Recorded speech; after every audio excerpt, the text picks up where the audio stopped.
video game sequels that removed features and not even favorite features. It just, to me, it's features. I will never understand games that take out features that everybody praised.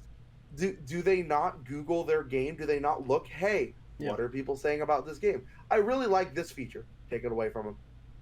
Why? So one of the things that this is a very old example. I stopped playing a lot of the Need for Speed games. I do kind of want to get back into them, but I kind of stopped playing them after the two best Speed Breaker games.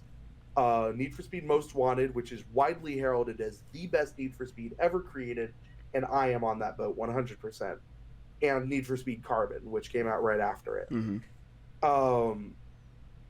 But there was the feature Speed Breaker, where you would tilt your control stick or you'd hit a certain button, and it would put you into a much more controllable, kind of slow motion version of turning, where you could actually, it felt like you could make turns while maintaining speed, because yeah, while it's not necessarily realistic, it is Need for Speed. It is more arcade racer, and arcade racers are usually their biggest balance thing is how do we make you go fast while also making you turn.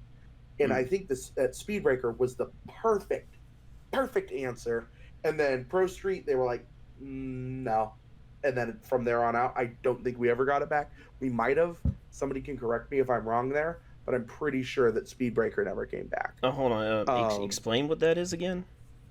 Yeah, so Speedbreaker was was something you could do in Need for Speed Most Wanted and Need for Speed Carbon, where as you're driving along, if you were, you're going almost 200 miles an hour and you see a turn, most, modern racing games and realistic racing sims will have you hit your brakes and make the turn at a speed that a car will not flip over 7 times trying to take. Okay. But in Need for Speed, because they are arcade racers that are all about keeping and maintaining your speed, the Speed Breaker would put the game into this slow motion state where you had a much more, but not just like, oh, it's slower. It also gave you a lot like tighter, sharper control of your car, where you would slide around, you would drift around turns a lot better during it. And so you get to these sharp corners while you're going 200 miles an hour, pop Speed Breaker, slide through the corner, and then drop Speed Breaker, and that return to normal speed both felt really good because it felt like you were accelerating out of the turn, even though you probably lost a little bit of speed taking that turn. You didn't have to slam on your brakes and then carefully edge around a turn and then get back up to speed. It instead felt like you drifted around the corner and then flew out of that turn. It felt so good, and they got rid of it, and I have been bitter ever since. That is where my life went wrong. Is that something you absolutely need? It's not so much a need as much as it is a really, really good piece of game feel. Okay. Where, game feel is a really important part of a lot of games, where you know those games where you're just like, this just doesn't feel like the one that I liked. This doesn't feel like the one that I remembered. I don't like the feel of it. That is more or less, that is what game feel is. And Speedbreaker contributed heavily to Most Wanted's very kind of cheesy action movie vibe that it had, where it was more like a cinematic, car movie, like a Fast and Furious, than like it's a realistic racing sim. And I think Speedbreaker was a huge part of what contributed to that feeling of you are playing an arcade cinematics racing game instead of a racing sim, and everybody adored the heck out of Most Wanted, and I think that was a huge part of what contributed. That is, the car handling, specifically in Speedbreaker, was second to none. I do not think that there has been a racing game to date where cars have handled as nicely as they did in that game, even at like ridiculous speeds. Okay, I think so. I'm looking up video footage of it now. Is it kind of similar to how Franklin's power works in Grand Theft Auto Yeah, 5? yeah, kind of. But even then, GTA cars handle a little weirdly.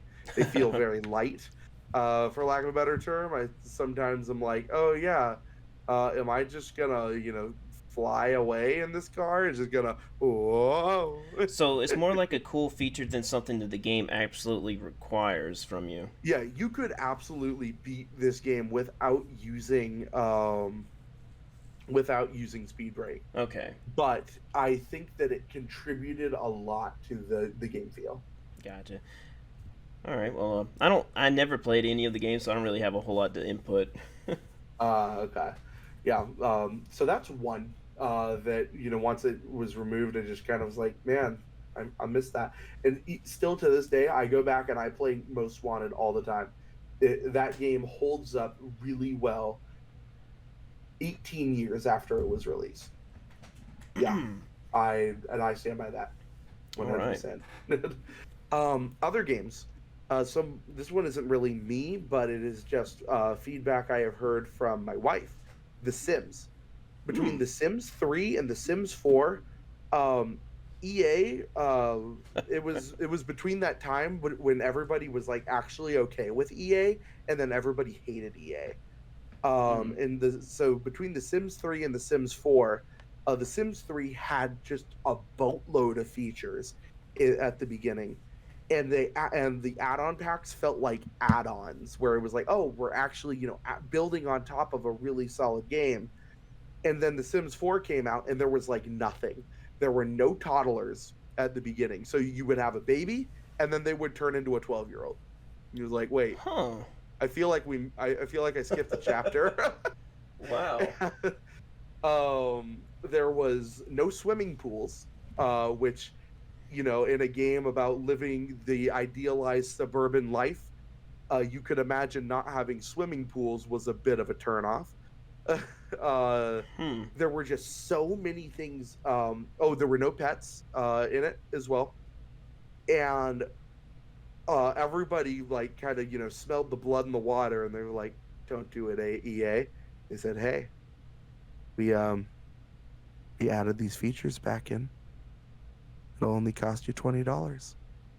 And they sold all the features back as DLC packs. Wow. Yeah, it's as scummy as it sounds. Uh, um, Jeez. yeah, that one, she, for years, she loved playing The Sims. She was like, I just can't get into it. There's a new pack every week. They've had less and less value in what they include in the packs. And it just, every time they do release a new thing, it breaks something else. And it just, Hmm. yeah, it was just an absolute mess. And um, it baffles me to this day, why in tarnation would you ever take a sequel and remove a feature or a gameplay function that was part of what made the original so good, Yeah. and just be like, yeah, that probably didn't help this game get to be the most popular thing in the universe. Man, um they could get really dark with The Sims. I know The Sims is already kind of dark in a very, friendly way, but mhm. imagine if they made a M-rated Sims where where it gets more personal, where you can actually kind of Right. control the.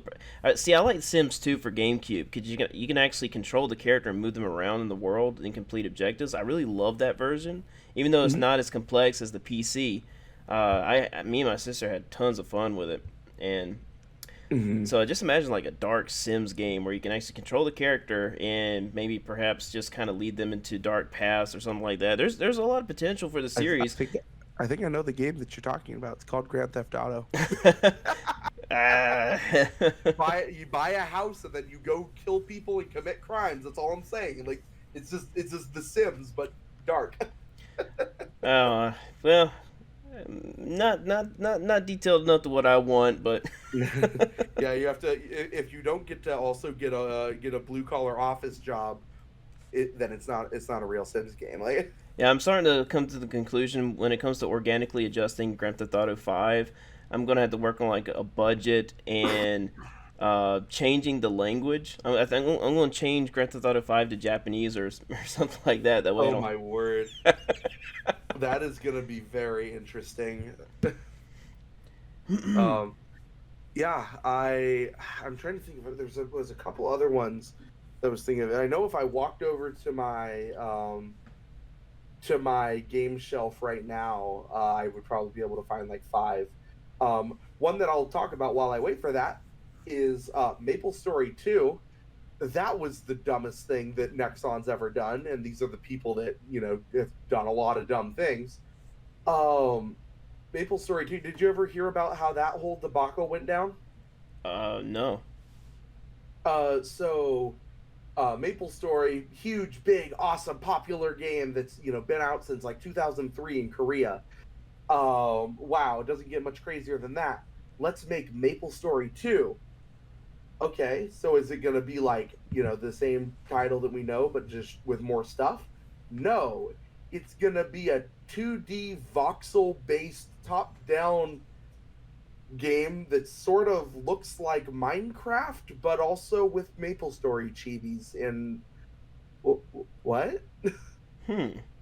That why is it called Maple Story then? Because it takes place in the same world, it has some of the same monsters, and some pretty good background music that's like, some snazzed up versions of themes from the original game, but it doesn't feel like that. No, it doesn't feel like Maple Story at all. So why would I play it? It pretty much just was like, yeah, let's take Maple Story and suck all the charm out of it, and that's why that's how Maple Story 2 happened. And Maple Story 2 released here in the US in 2018 or early 2019, and it was shut down by 2020. Wow. So yeah, it did not go over well. And they were like, "Oh, I guess it just didn't do well." I think it's only open in Korea still right now. So Thank you for listening to this podcast clip. If you want to watch more of the podcast, the full podcast is in the link in the description, along with my guest channel name. And if you would like to guest in a future podcast, please contact me and we shall talk so we can discuss many, many topics, more to come. Other than that, have a glorious day.